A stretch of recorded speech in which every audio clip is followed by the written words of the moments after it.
folks, we're live. My name is Gary Johnson. Welcome to Speak the Truth. And this is our Zoom forum. And we've got a series of topics here. And we're going to have some very brief introductions of our panelists. And we're going to turn it over. We got a couple ground rules. There's a chat room that's open. So if you prefer to get your comments out there to everyone, just go to the lower part of your screen, click on chat, type in your comments. If you want to talk, just raise your hand. We'll catch up with you. I'm going to mute everyone just because of the background noise, babies crying, dogs barking, things like that. And you can unmute yourselves when you get called on. So I'm going to roll over here and we're going to talk to Mr. CJ, who's one of our co-hosts, Christopher Johnson.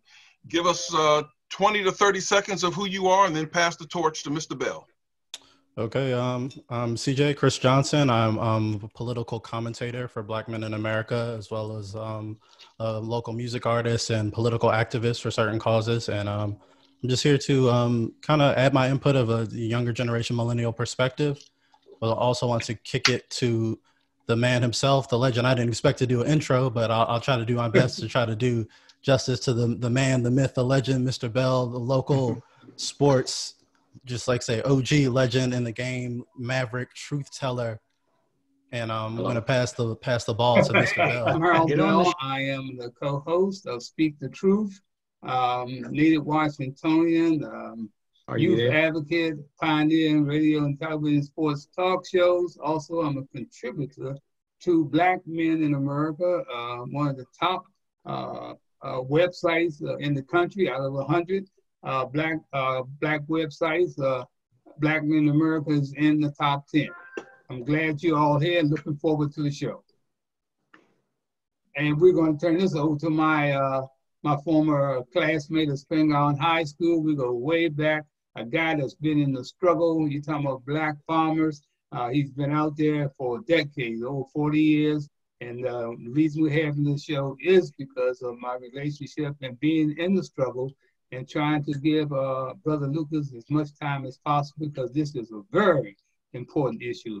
Brother Lucas, Lawrence Lucas, you're on. Thank you very much for having me on. I'd like to say that, and I also like to thank Black Men in America who are reaching out to men, women, and our youth to help to resolve some of the issues in our community and in our nation. Today, we're going to be fortunate enough to have, and I want to first thank all of you for the work that you all are doing and putting together the show and allow the USDA Coalition of Minority Employees and the Justice for Black Farmer organization to come on and share with the American public some of the most horrendous abuse that's going on in our society today. And it talks about a long legacy at the U.S. Department of Agriculture that has so long been a part of the deprivation of our Black community, taking of the land, and also taking of the wealth. And that's very important that we touch on that. We have come almost full circle thinking that we have solved this problem in America. At the U.S. Department of Agriculture, by the way, it's called the Last Plantation. And I'm sure everybody on this phone, on this call, understand what that means. We have gone to great lengths to try to get on the phone on this conference call today some of the people that have suffered at the hands of USDA, but our main focus is not the employees, although employees, women being raped, women being sexually assaulted. And what we want to do is expand as we move into this campaign modem and political atmosphere of people wanting our vote, but don't want to give anything out in return. I'm not going to address that specifically, but we have to hold not only ourselves accountable, we have to hold those people who consider themselves spoken leaders. And I would always said that if our leaders would have done what they're supposed to do in terms of speaking out, I think that Black farmers and employees at USDA would not have the problems they're having today. We have with us, I'm expecting to have a number of farmers on, but we're going to share just briefly. I'd like to spend about maybe about a minute and introduce some of the people that are already on the call. Mm-hmm. And I'm seeing Cordell Davis. I'm seeing Melody Mobley. I see also Wayman Henson, and the spokesperson for the Black farmers, independent Black farmers. I see also Michael Stovall. Thank you, Michael. I see you got on. Civil rights from 97 to 98 for the Department of Ag, and all kinds of discriminations, as you well know, Lawrence. As it relates to the Black farmers, Farmers Home Administration, now FSA, were to provide loans to farmers for operating. Almost all of the Black farmers had what we call supervised loans, which mean they were given a loan, but you couldn't spend it without the approval of the county office manager. So in some cases, they weren't allowed to buy things on time. They weren't given enough money. They weren't giving it to them early enough. Even if you got enough money and got it on time, farming can be difficult. But if you're planting late and not able to plant and do all the other kind of practices necessary because of mismanagement, they were set up to fail. And a lot of them did, based on the treatment they got from Farmers Home Administration. And to file a complaint, and when I became director, they had not paid a single farmer. And that at the best you would get is that if you were wrong, they'd tell you were wrong, but you didn't get a settlement. And Justice finally agreed that that farmers were eligible for cash settlements, and we did start to pay a few of them. But they didn't have investigators, as you well know, so it was difficult to investigate and settle complaints on the farmer side of things. And on employment, not much better, in that if you file a complaint, both on the farmer and the employee side, it was more likely that the person who committed the discrimination act would be promoted a couple of levels before the people who were the victims ever got a hearing. And we were never able to hold any of the people who discriminated accountable. And that's still the case, even though we paid a lot of money. So in a nutshell, Lawrence, both the employees and the farmers were grossly discriminated against, and really the cases were not handled timely. So in many cases, they were almost out of business before they got a hearing. And when they did, they didn't get very much. Thank you very much. Yeah. Thank you, Lloyd. We may get you back on after. We have a Black farmer on the call today, Michael Stovall, who heads up and has been leading a group called the Independent Black Farmers. They contacted me almost 15, 20 years ago, and we have been working with the Independent Black Farmers and many other farmers. So Michael Stovall, Black farmer, give them some insight from a farmer perspective as to what has been going on at USDA for decades. And I want you to take a little more liberty and time, because you've been in this struggle for 25, 30 years, and you know better than most of us on this call. Please share your perspective about the U.S. Department of Agriculture and the discrimination that's going on in the past and the discrimination that's going on presently. Michael Good evening, Stovall, everyone. Alabama. Good evening, everybody. My name is Michael Stovall. I'm in Town Creek, Alabama. I have a finding of discrimination and a breach of settlement agreement.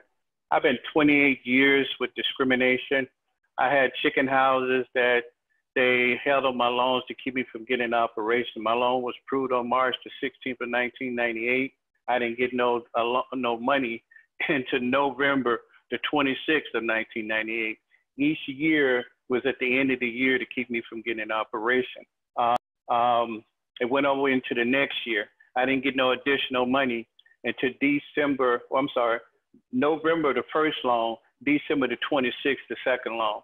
Each year was the end of the year to keep me from getting an operation because we went in that rainy season and you had to get the pads done, posters in the ground.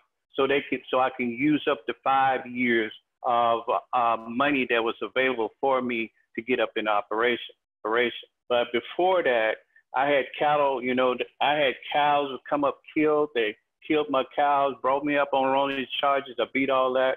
It's just been ongoing discrimination, retaliation against me because I went before public telling everybody what they had been doing to me. I lost 197 acres on one farm, 150 in another farm, 156 in another farm, 732 in another farm, and it just on and on with different properties. I even went out to try to buy additional chicken house with 15 acres for $275. They held up that and wouldn't give me approval on that. So I couldn't get the chicken houses up in operation. So it's just been one thing after another. And if I can't get through the system, how in the world can anybody else can? With a finding, with a breach, them admitting that they breached the settlement agreement, promised to settle discrimination, never did.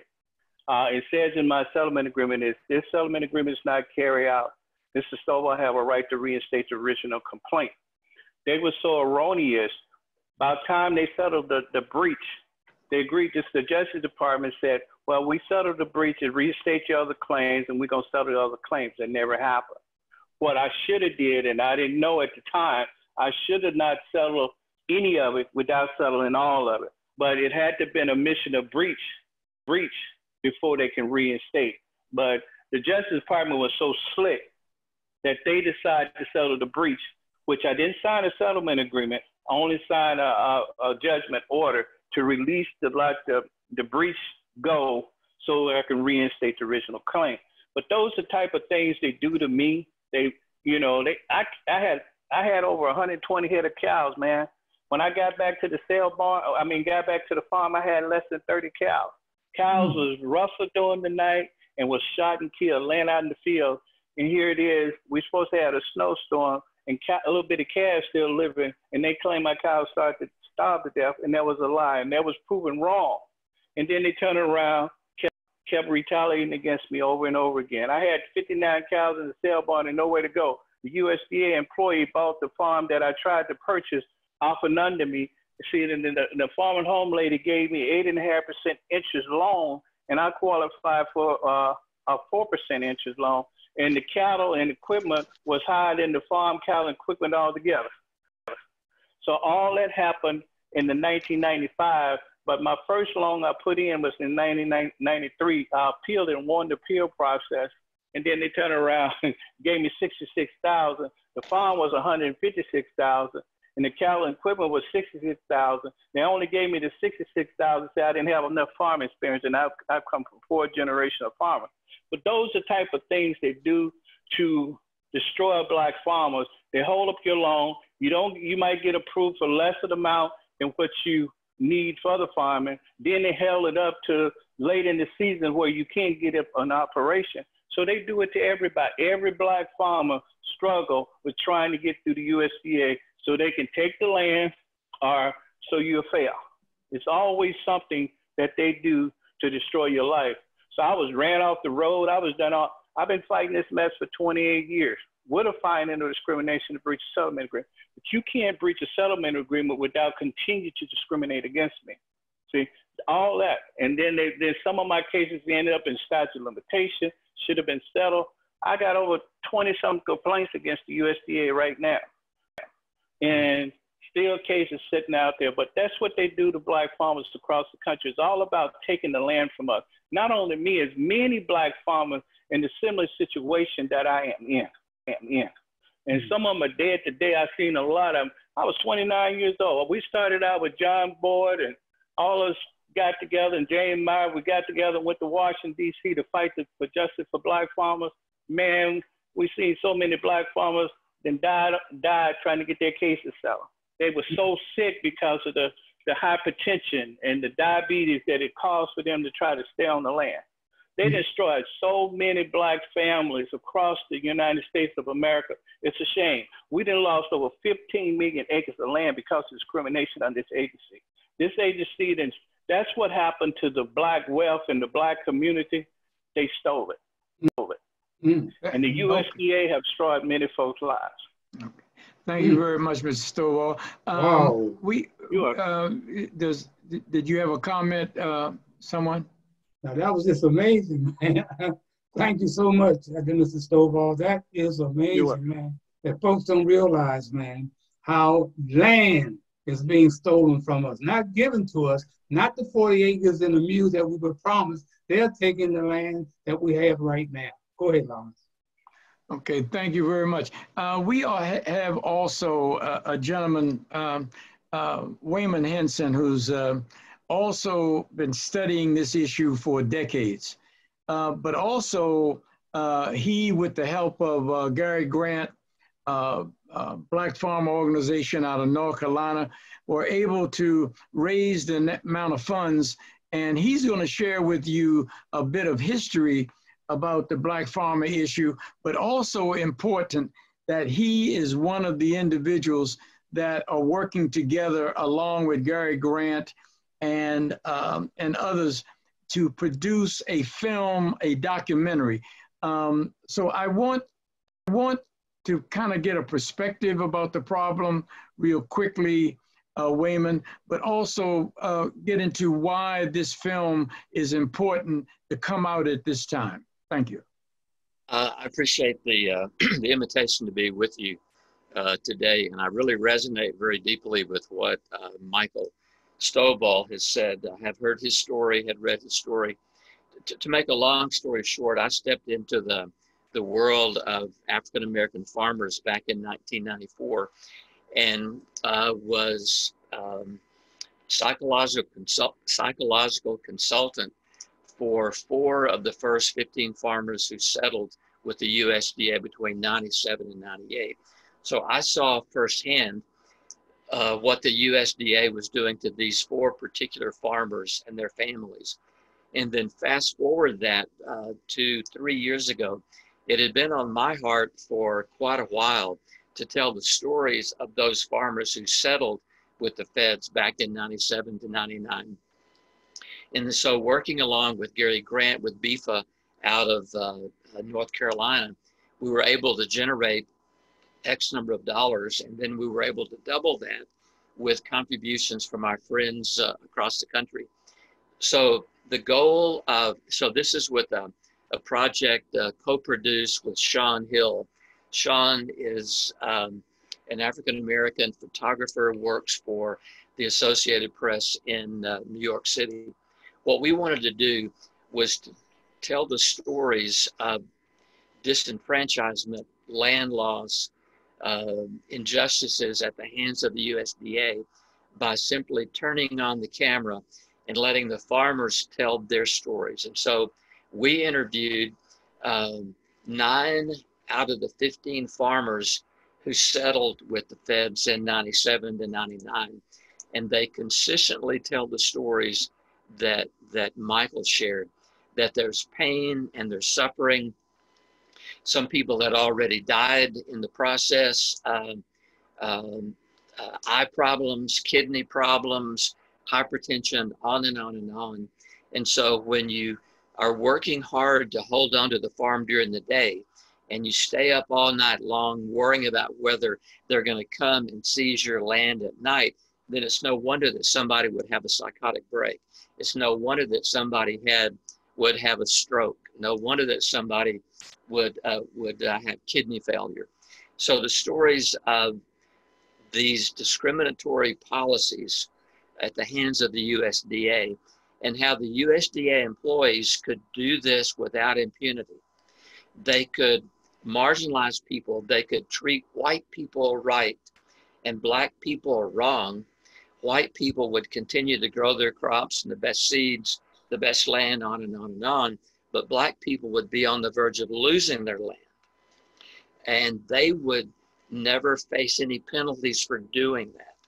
And so this is stepping out just a little bit. But one thing that we really want to happen, hopefully with the new president, is that there will be some policies put in place that will hold anybody and everybody accountable up and down the food chain, from the secretary down to the county committee. So I could go on more, Lawrence. There may be some things that you'd ask me to say, but this film will be coming out hopefully in mid to late October, and we think it's crucial because it's telling stories of what happened then that really are going on now. But one more thing to say very quickly is that whenever the feds settled with these farmers, there was a dollar amount for compensatory damages. They would get that, and it varied by farmer. Secondly, there would be debt relief that would vary by farmer. And then thirdly, there would be priority of services, and that would be supposedly given to all farmers. So what we found with those particular farmers, and then with other farmers that I've interviewed since then, that the federal government will not pay off the indebtedness that they promised that they would pay off to these farmers who settled out of court administratively, or with those under Pickford 1 or Pickford 2. So the point of the story is that the USDA gets you going and they get you coming. They're going to mistreat you, that leads you into these lawsuits and all. And then when they settle with you, they're still going to exact a pound of flesh, if not more. Okay, thank you very much, Mr. Henson. Is Mrs. Julian Hishaw on the line? Julian, do you have time to Yes. give us some insight on the book that you're writing, specifically regarding Black farmers? Barbara, Yes, yes, sir. where are you? I'm Thank right you. here. My name is Jillian Hishaw. I'm an attorney. I've been practicing agricultural law for the past 15 years. About 7 years ago, I started a nonprofit, and this was after working for USDA in the Office of Civil Rights under Dr. Leonard in the Obama administration within the program Title VII. So I was doing EEO adjudications for employee complaints, not program complaints. And so I started writing the book that I'm publishing in the next month, I think in 2007. And the title is Systematic Land Theft. You can pre-order on JillianHishaw.com. But basically, the premise focuses on the land loss of tribal and Black land. And I devote various segments specifically to Black farmers. And, I'll just go over just some recent things that I've discovered. So not this week, but last week, USDA had a webinar on socially disadvantaged farmers. And that's the term that they use for farmers of color within USDA. And they stated, oh, good news, the 2017 census now, instead of categorizing as operators, which you require ownership, they now categorize it as producers. And you can have up to 4 producers per farm. And so I question that because that's basically inflating the numbers. And so they said, well, with that new designation, Black farmers, are up 32,000 across the country, an increase from 2012. But the overall Black farmer ownership is still down 3% across all demographics. All of the other demographics, Native, Asian, Hispanic, white, of course, they're all up.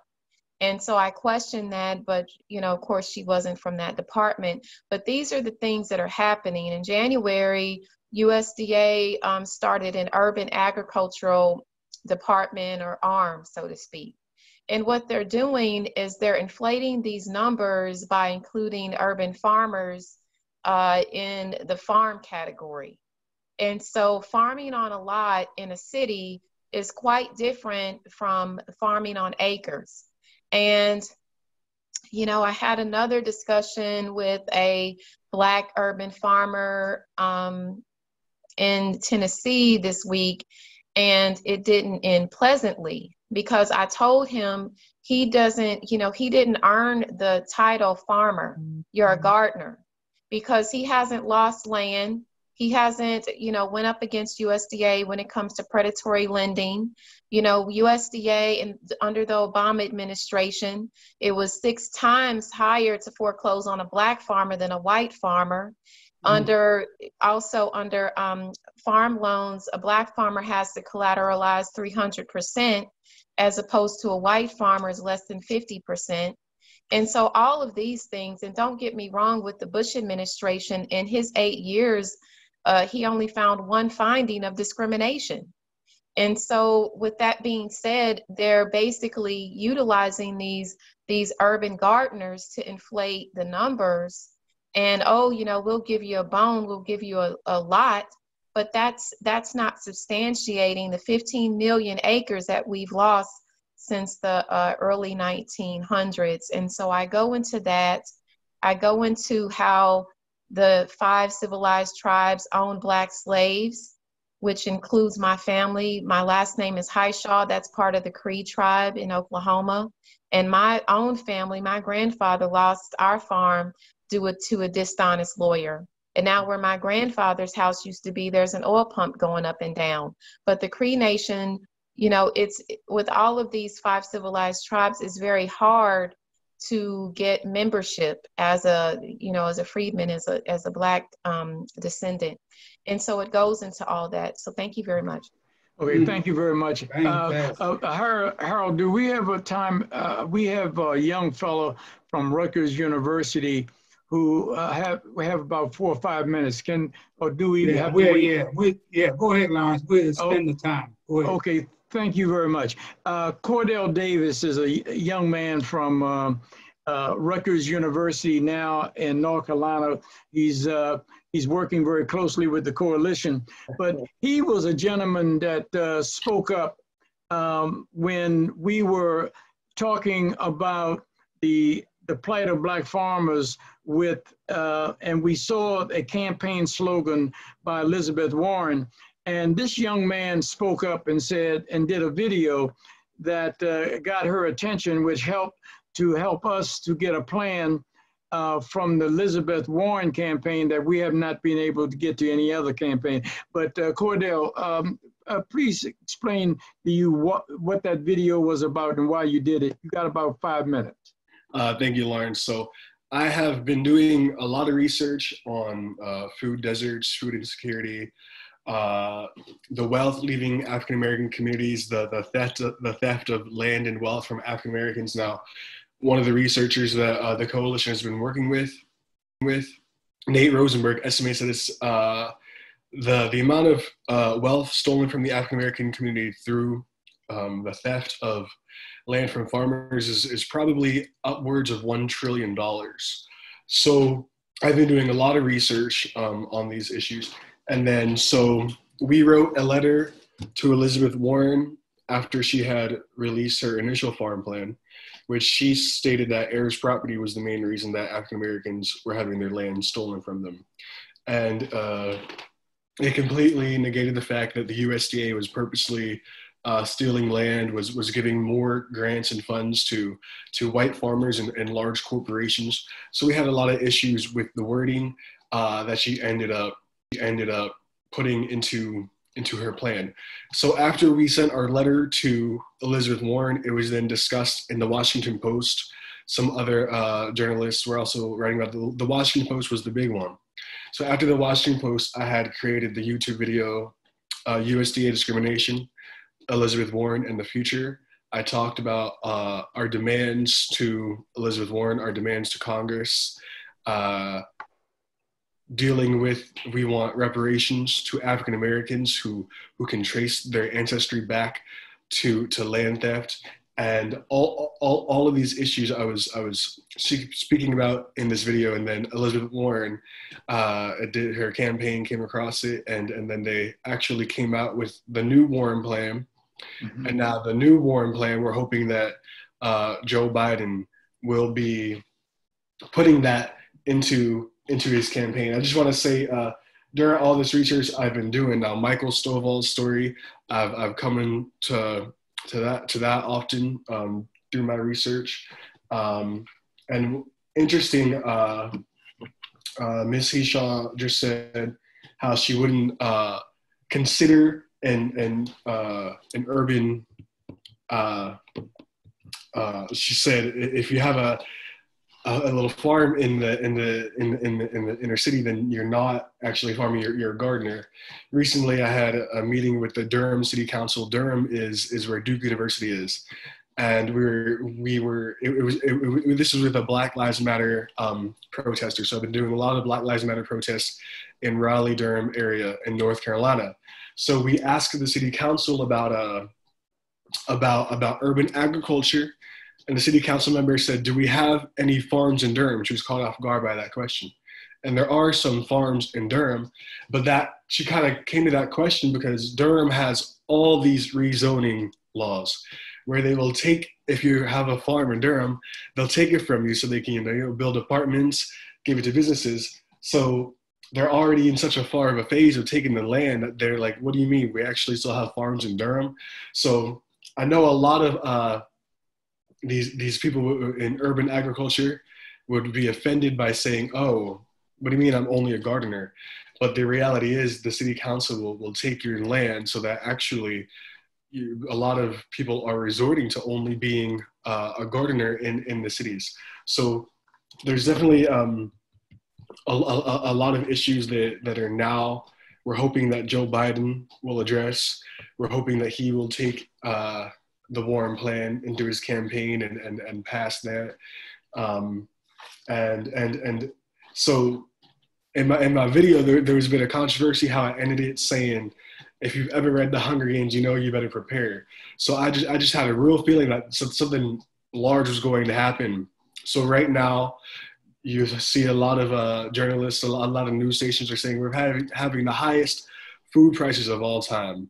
And since we have wealth stolen from the inner cities, since we're not putting supermarkets in the inner cities, it's affecting the cities so much. I was at a Walmart in Raleigh, and they had signs all over saying they're out of eggs and egg prices were going to rise very fast because you have demand skyrocketing and supply going down. You actually have a lot of executive orders going out right now where governors are demanding states to dump their milk and kill their chickens. So there's so much corruption going on right now. A lot of people are not. Okay.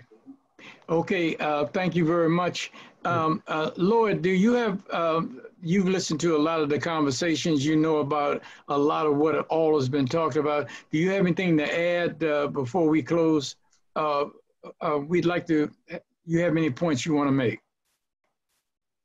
No, except to say maybe as a follow-up, it was mentioned that under the Bush administration, there was only one finding of discrimination. I need to point out that they didn't settle with that farmer. When I came back as a consultant in 2009 and 10, the statute of limitation had run. So although they found that one case, they didn't pay him, he still didn't get a nickel. Okay. So, and then a lot of the things you talked about that happened in 97, 98, I settled many of those. The real problem in getting the fair settlements is dealing with OGC as something that on the farmer side, for sure, I'm not, even on the employment side, they were in the picture. But one of these days, Lawrence, we need to address getting OGC out of the civil rights settlements, or at least limiting their role, because they get in the way of doing fair settlements. Okay, thank you very much, Lloyd. Harold, we're just pretty much out of time. Yes. As you see that we've got a big subject that we would want to share. So I would hope that at some point in time, the Black Men in America will, and this program, Speak the Truth, can touch on and give us a little more time and have some more of the farmers on to tell the American public that we've got a problem in this country of racism and sexism at the U.S. Department of Agriculture. And we are afraid that the politics of today is leaving this issue behind, and we're going to need the support from all of you and your organizations around the country to do something and to step up with us, join us in this fight to make sure the politics of Washington don't continue to be the politics of the past that has created sexual abuse and racism at USDA and the taking of land of Black farmers as well as their wealth. Thank you for the time that you've given us today. And thank all of you for taking the time to get on today. And some of you that have not been able to speak, we'll try to get you on at another time. Thank you. Thank Johnson, thank CJ, and thank very much Harold Bell, my colleague and a lifetime friend. All right. Fantastic, man. Education, very enlightening. Great panel, man. We are definitely going to come back to you guys, and we're going to do a follow-up on this real soon. You're not going to be away to. I'd like to thank all of you because that was very enlightening and educational. I'm quite sure everybody enjoyed that. We're